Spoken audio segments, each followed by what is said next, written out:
Alright, hello, this is Usman Shahid. Me and my team will be presenting the tech stack evolution of Microsoft. So, and a quick introduction to Microsoft.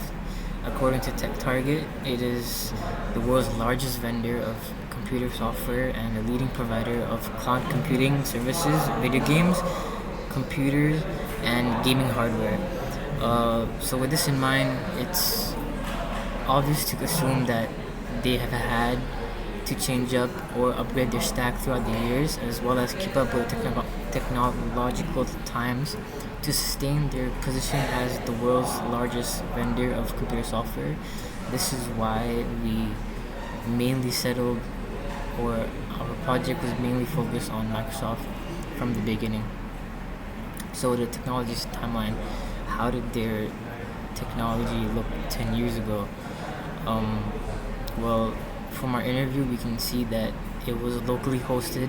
They had a lot of physical servers, and that's what drove them to changing their technology stack because it was inefficient and it was um, maybe a bit outdated. So yeah, the biggest technological advancement or change Microsoft made was switching to a cloud-based model, which improved many of their areas in their company. So as you can see over here, before they were locally hosted, it was physical servers. Then they switched to a cloud-based model. Then what this did was lead the company going from capex to opex focused, and then that caused the company to improve efficiency and reliability. Now, you guys might be wondering what is capex and what is opex and what's the difference.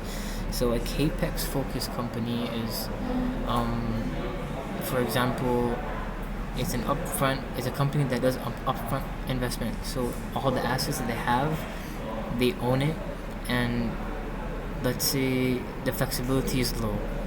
So an OPEX focused company would have rented assets or rented equipment, or maybe, for example, cloud storage. They would rent cloud storage. So there's a recurring operational cost. So that's the difference. I'm passing it on to my roommate. So, for my part, I will be talking about the drivers of change for Microsoft's tech stack.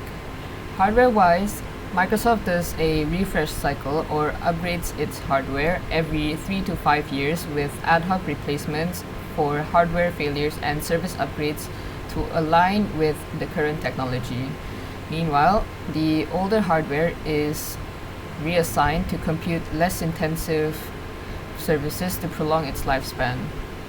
Moving on to software, Microsoft was motivated to increase efficiency or upgrading the software to fit the initial first cloud model. This means the customer experience would be more reliable and have increased accessibility for users. For productivity, employees can work anywhere on their own devices as all the data is stored within the cloud. Additionally, Microsoft created an app model for their devices, making large amounts of data transactional.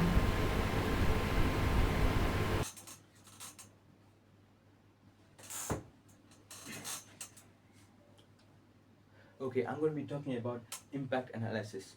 Now, for impact analysis, the first one we have is operations.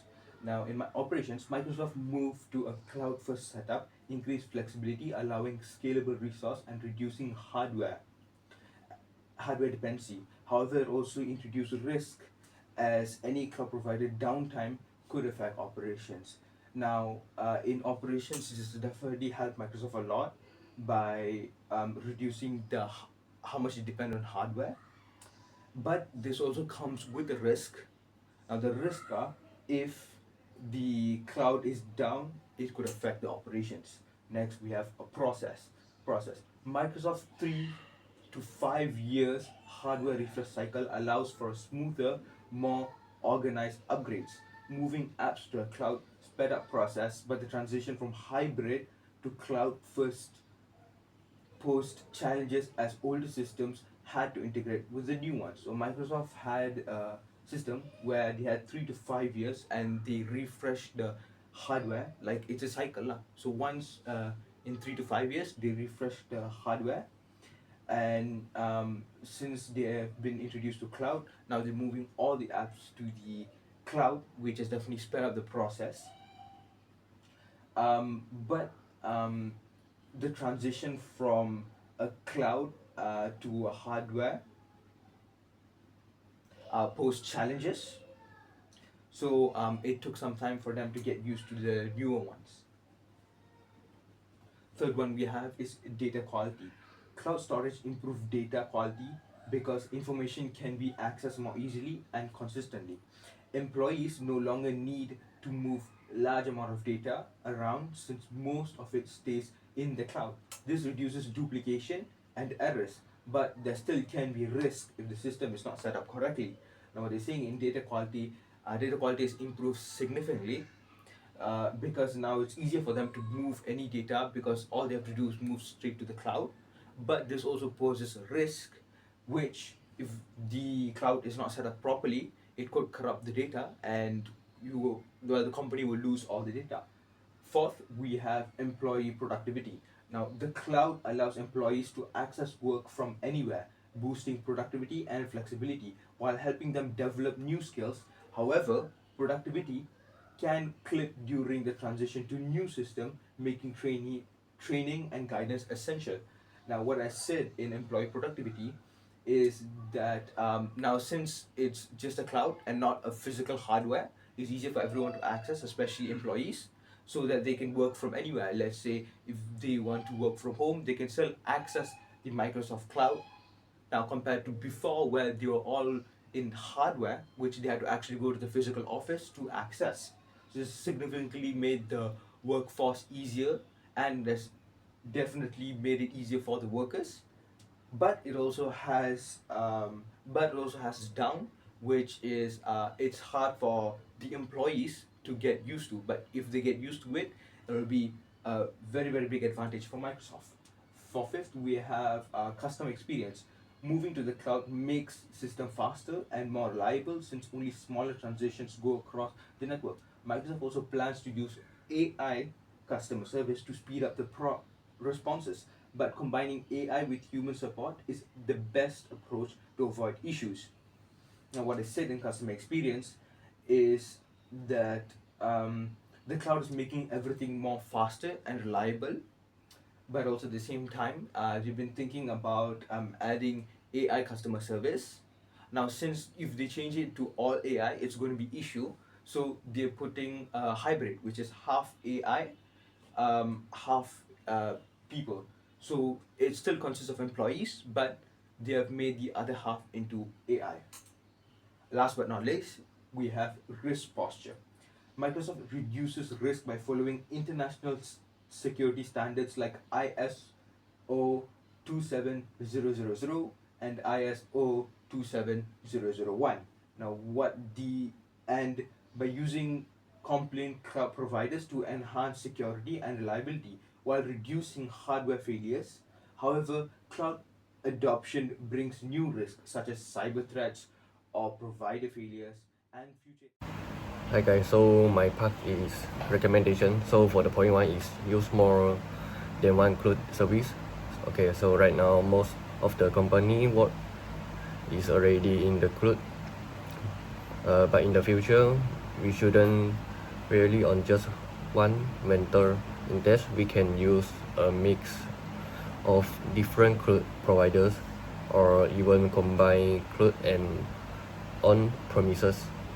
This way, the risk of downtime will be lower, and we will also have more flexibility. And when it comes to compliance requirement, for the second point is use AI and automation to help with everyday tasks. So AI can really help us save time and reduce manual work. For example, AI tools can monitor our system, predict failures before they happen, or scale out automatically when demand increase. So this reduce this reduce cost and also free up staff from repeating the same technical tasks, so they can focus on more valuable work. So for the last point is make data management and security better. So as more of our data movie to the cloud, data security become even more critical. The company should strengthen its data protection policies, adopt a zero trust model, and enforce compliance check. So this not only protect customer trust but also prepare the company for industrial with stricter rules and like finance or healthcare. Next is limitation of Microsoft. First is issue with security. Windows and Office are common hacker targets, so users need frequent updates. Second is difficult license and hack prices. Microsoft licensing is confusing and expensive, especially with charging 365 plans. Third is reliance on old systems. Many businesses still use old versions, slowing digital transformation and raising costs. Fourth is bloat and complexity in software.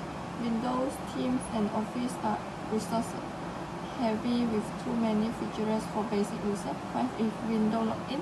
Microsoft ecosystem is convenient, but it makes it cozy to switch to other providers. For the point 6, consumer innovation. Microsoft foresaw in areas like smartphones and social media, while rivals like Apple and Google it. Point 7 is cloud competition. Azure is strong but face cloud competition for AWS and Google. And last one is regulation. As a giant company, Microsoft is under constant antitrust investigation in the United States and Europe. Let me make a conclusion. Microsoft challenges include security, pricing, old system, complexity, window login, weak consumer innovation, strong competition, and regulatory scrutiny.